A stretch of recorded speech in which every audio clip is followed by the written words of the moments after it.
The conversation between Yuji and Megumi was so real. But I read the chapter right, and I'm pretty sure that there's a page missing between 12 and 13. I get it, I tend to play around a lot, but I can't really show the page because of copyright, gay lurking, potential lawsuit, you know what it is. So I'ma just show you instead. Megumi, I get it. You want the perfect world where the Power Rangers fight crime, your sister can chase the Easter Bunny, and Santa Claus can drop off presents at the crib without catching a burglar case. Look, I get it. Now, I can't guarantee that, but what I can say is that I got two bad bitches in the back trying to, right now. But for real, I'm gonna need you to wake up because I'm fighting Sukuna right now. And bro, this dude is on my ass, bro. Real spit. So what happened? Get the hell out! Get out! Get out! Get out!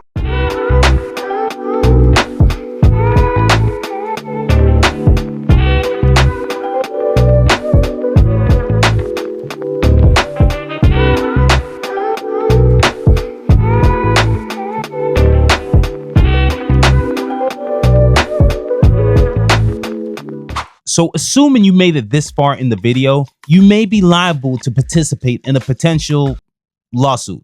Maybe. Whee! So from the editor's notes in the chapter, it looks like the climax is about to start next week. Gege, I just want to tell you that I genuinely think you're a terrible human being. How do you bait us with the most anticipated domain expansion in the series only to take a break the following week? I don't think I've had this level of rage since the Gear 4 chapter reveal. But before we get into it, I need your help.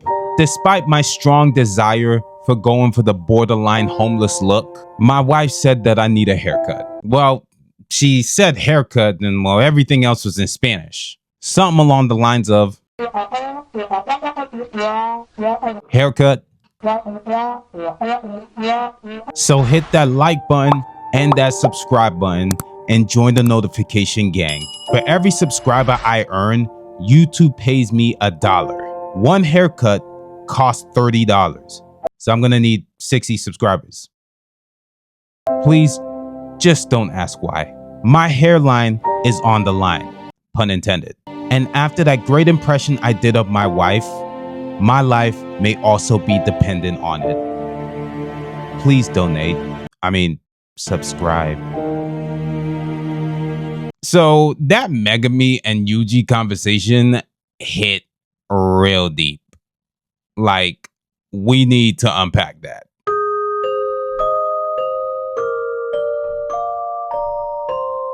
This was a powerful conversation between Megumi and Yuji.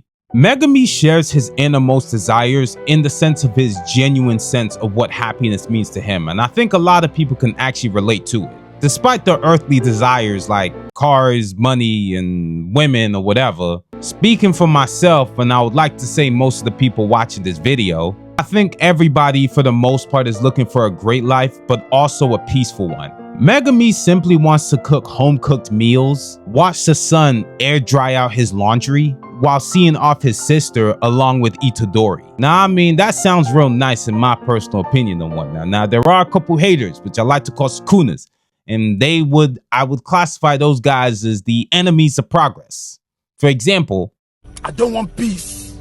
I want problems, always. Point being, these are the thoughts that Megumi sees as true happiness in his eyes. Nothing superficial. Money won't give you pure happiness. I get that. But I tell you right now, you get enough digits in that checking account and anything is possible. Hide the money, y'all. There's poor people around. With your broke ass. And to be honest, from what he states, it sounds like one heck of a life. But let's be real, like if we talking like the real world and whatnot, we all know that's a whole different conversation. Unfortunately, life just isn't that simple.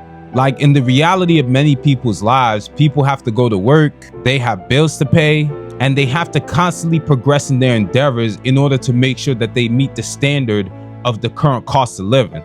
And I ain't gonna lie, with all this inflation, man, Stop and Shop is a mother.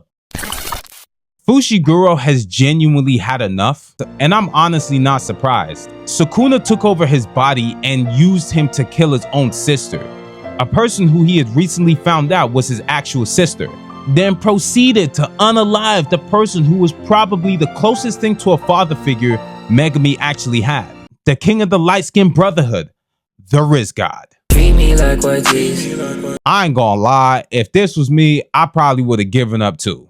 But I think this is what makes Jujutsu Kaisen so great, because it doesn't take a naive approach in trying to solve a realistic problem. So hold on to that thought for just a moment. Yuji hits the rebuttal, talking about having dark thoughts about his grandpa's lung cancer and him not taking the treatment. Well, when you think about it, the treatment was said to have severe side effects.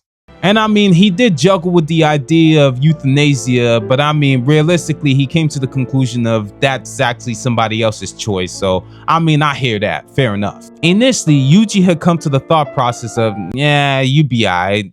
People die every day, B. Between moving to Jujutsu Tech and having those dark thoughts, I think he was able to relate to people who are also in helpless situations, which is also why he couldn't actually come to bring himself to telling Fushiguro to continue living on. Personally, I felt like this was so real. When you understand how dark a hole can get, you reach a state of despair where you feel like you just want to unplug yourself from the matrix, if you know what I'm talking about. So when you're in that state of mind or you've been through that process, I think it's tough to tell somebody to continue to live on, knowing full well you're not even entirely sure you would make that decision yourself. So back to holding on to that thought I was talking about a moment ago. It's the difference between Yuji Itadori and Naruto Uzumaki.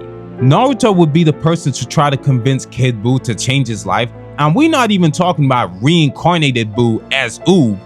We talking Kid Buu. We talking the same Kid Buu that kept gut checking Vegeta, all because he liked the imprint of his fist on Vegeta's back. Or the same Kid Buu who traveled to heaven to murder everybody despite unaliving the world and himself in the process.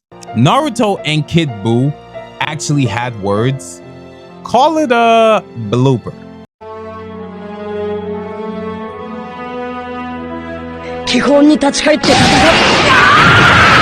So as you can clearly see, that really didn't pan out too hot. So, you know what I'm saying? Case in point, there's a thin line between being idealistic but also being just naive. But I personally think Jujutsu Kaisen takes a more realistic approach in resolving problems that animes would deal with in an idealistic or naive fashion. No shade though. The cherry on top in this chapter was when Yuji looked at young Megumi and said to him, "It'll be so lonely without you," with tears in his eyes. And you know, it really makes you sit there and think, understanding an individual who's been in that position as a person who's been in that position, it makes you sit there and think, what do you even say to a person like that? The fight between Yuji and Sukuna wasn't even a fight. It was just a complete slugfest between hood dudes at this point.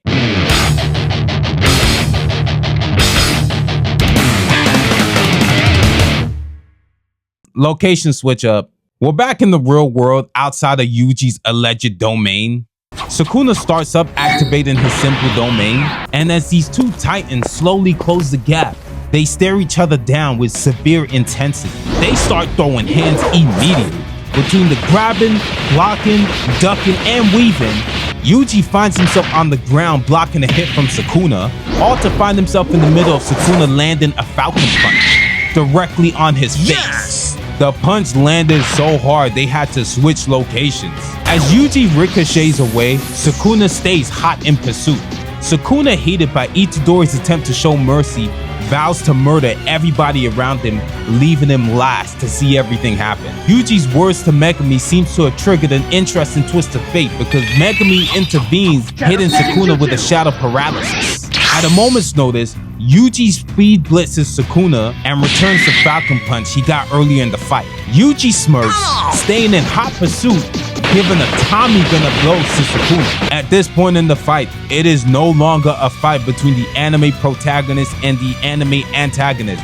It is just a straight hood fight, a slugfest. Because Yuji and Sukuna grab each other by the skull and they are throwing absolute haymakers to each other's faces. I've never seen sheer determination to end one's existence. Sukuna caves in due to the fact that the intensity of Itadori's blows are about to destroy his simple domain. Coming to the end of the chapter, Sukuna weaves a blow from Itadori in an attempt to expand his domain, all to see that Yuji is missing 2 fingers.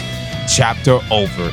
Yeah, that was tough. At this point in time, I don't know whether to just call this a fight or a complete slugfest, but yeah, we need to get into it.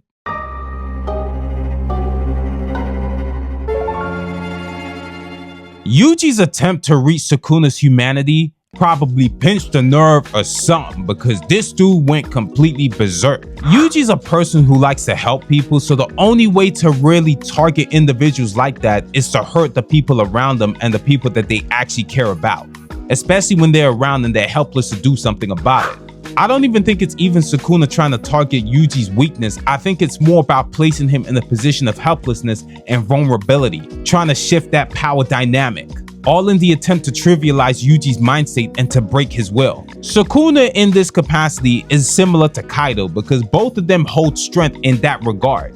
But they're also sort of similar in the sense of, as opposed to trying to kill somebody in its entirety, they would rather break their will. More Kaido than Sukuna. Kaido faded Luffy, and as opposed to killing him on the spot like he could have, he decided to throw him in jail in order to break him. And the thing is with Kaido is that once he defeats you, you basically have to join him. So at this point in time, it's really trying to exploit and establish that power dynamic that I'm better than you, but the worst part about it is that you can't do a single thing to stop me. So case in point, there can only be one top dog in this town, and Sukuna ain't really trying to be on the bottom, if you know what I'm talking about.